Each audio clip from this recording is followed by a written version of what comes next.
A simple guide to planting your new bare root roses.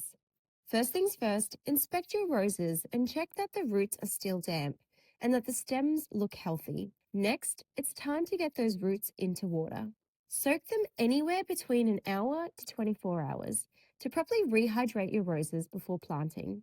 In my particular case, I have fairly heavy clay soil, so about a month before planting, I started improving the area with some compost, blood and bone, and a handful of gypsum. When it comes to spacing, it's recommended to check the expected mature size of your particular rose. For the hole, you'll want to dig it wide and deep, enough to accommodate the size of the roots.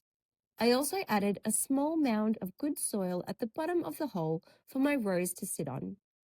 Here in Australia, it's generally recommended to position the bud union at or just slightly above ground level. When ready, backfill with soil, being sure to gently firm it around the plant. Then give it a good, slow, deep drink to help settle the soil and remove any air pockets from around those roots.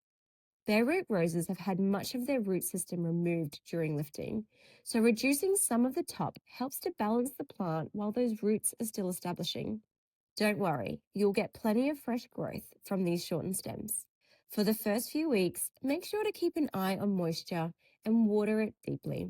Finally, add a layer of mulch around the plant, keeping it slightly clear from around the base of the stem. This will help protect the soil, suppress those weeds, and retain moisture while we head into the warmer months. Now for the hardest part of all, waiting for the first blooms.